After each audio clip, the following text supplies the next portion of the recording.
You ever have one of those days where your morning coffee gets hijacked by a phone call to 911, except the emergency isn't a fire or a break-in?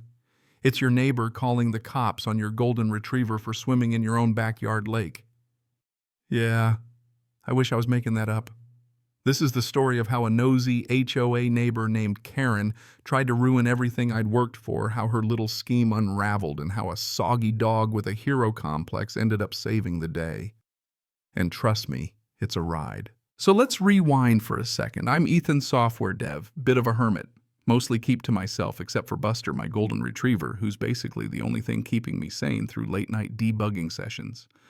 I spent 5 years grinding it out, no vacations, overtime, skipping takeout just to afford this place because of the lake out back. It's not huge, maybe 50 feet across, but for Buster, who's got bum hips from a bad rescue situation, it's the world. Swimming's his therapy.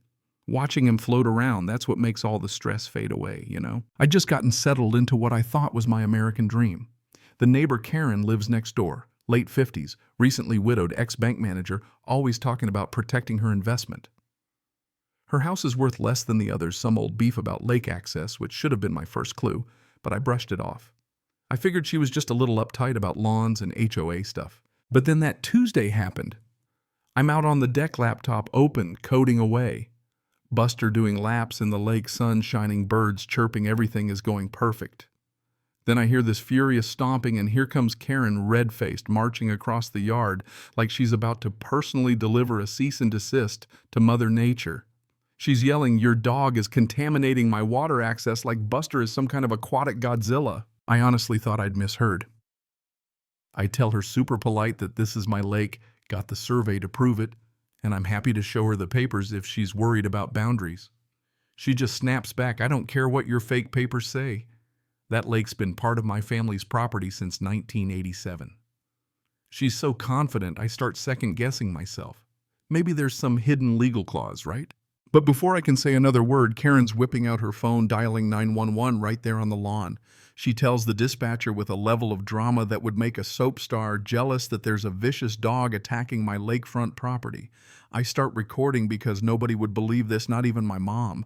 Karen's spinning tales about how I'm refusing to control this aggressive animal, waving her arms, making me sound like a squatter who's just set up a pit bull fight ring in the burbs. When the police pull up, two of them, Martinez and Johnson, their name tags say they look tired, like they already know this is nonsense. Karen's pouring it on, and Martinez listens politely. But once I show them the property survey, deed, tax records, and insurance docs, practically a whole briefcase full, Martinez just turns to Karen and lays it out, "Ma'am, calling 911 for a property dispute you're wrong about is abuse of emergency services. This lake is his. There's no Martinez property rights here. None." You could literally watch her face change from smug to pure panic. She blusters something about her rights, says it's not over, and storms off to her house, leaving me with the cops, a few nosy neighbors peeking through their windows, and Buster, who's just floating on his back, oblivious to all the drama.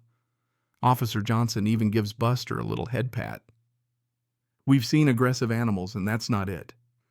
Martinez hands me his card, tells me to keep documenting everything in case this turns into harassment. They're calm, they've seen it all before. I'm thinking, okay, that's it. Public humiliation, proven wrong in front of the cops and half the street. Surely we're done. Oh man, I had no idea. That night I'm up late working when I hear hammering outside. It's almost midnight. I check the security cameras. Thank you, past me, for installing those after the porch pirate incident. There's Karen with a flashlight hammer and a bundle of wooden stakes marching around my lake like she's laying out a medieval border. She's measuring planting stakes, putting up signs that read, "Shoreline Excess Martinez Property Est, 1987, and Private Waterfront No Trespassing" in bold red. I record it all and figure I'll deal with it in the morning. Next morning, I'm out there with my coffee, and it looks like a crime scene, stakes everywhere, professional-looking metal signs. It actually looks official, like she spent money and real effort on this. I call the city. The clerk checks and confirms no such Martinez shoreline rights ever going back to the 60s. My paperwork's solid and the historical record matches. No family named Martinez has ever owned this land. Here's where things go from wacky to straight-up criminal. I start digging online, and man, you would not believe what I found. Karen pops up in old news articles, different neighborhoods, different families, always the helpful neighbor mediating boundary disputes. 3 different stories, all with the same pattern: a young family, an elderly couple, a single mom, each forced to sell at a loss after some new survey always connected to Karen. And guess who the buyer was each time? Martinez Property Holdings, LLC. This wasn't a one-off. This was a scam target. The vulnerable invent fake disputes, pressure them with legal-looking documents, then swoop in to buy low and flip high. We're talking hundreds of thousands in profit over the years. She wasn't just a crazy neighbor, she was running a full-blown fraud ring, and I was her latest project. Once she realized I was onto her, things escalated. Daily complaints to the HOA, photos of Buster, calls to animal control about wildlife contamination, rumors about me being a lawsuit-happy troublemaker. She even mailed me a fake legal notice claiming her late husband's survey overruled my deed and demanding $15,000 or she'd sue. Looked legit enough to spook anyone. I mean, I work from home. Imagine a family with 2 jobs and kids, no time to research. No wonder people caved. It got dark. I found rat poison scattered near the lake. Luckily, I spotted it before Buster did, but the message was clear: she was willing to hurt my dog. She had her nephew, aka an unlicensed fake surveyor, mark. New boundaries, sent in bogus city complaints about illegal water use, threw everything at me hoping something would stick. One day I found Buster acting weird, all groggy and disoriented. The vet found sedatives in his system. Security cam showed Karen tossing treats over the fence. She'd actually drugged him. That's when I snapped. I was done being the nice guy. I wasn't about to spend thousands on a lawyer or walk away like her other victims. But I realized Karen's biggest weakness was her ego. She needed to be the expert, the fixer, the genius in every room. I decided to use that. So I put on an act. Started looking defeated, talking about selling the house, complaining on the neighborhood app about legal troubles. I let her see me shopping for realtors online, looking stressed whenever she watched, which was often. Within days, she took the bait and called syrupy sweet.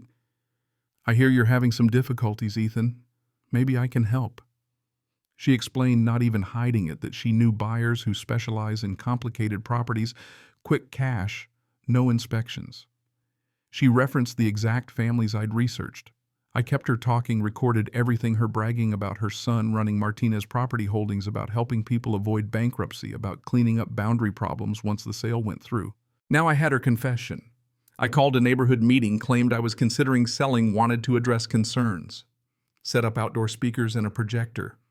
Once everyone was there, including Karen, all set to play hero, I played her recorded phone confession, followed by security footage of her planting fake markers at midnight and video calls with the families she'd destroyed. The neighborhood was dead silent until Karen, panicking, tried to snatch my phone and in the struggle slipped and fell headlong into the lake. Buster, God bless him, jumped in and fetched my phone, swimming back, tail wagging, while Karen sputtered, dripping and furious. Police arrived. Martinez and Johnson again couldn't have scripted it better. Karen was arrested for fraud, forgery, animal cruelty, the whole 9 yards, and the neighborhood celebrated by tearing out all her fake signs and hosting a big Buster's Lake party. The news picked it up.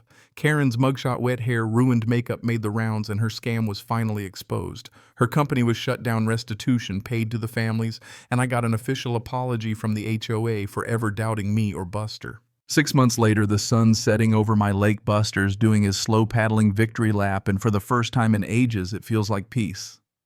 The families Karen targeted got their justice.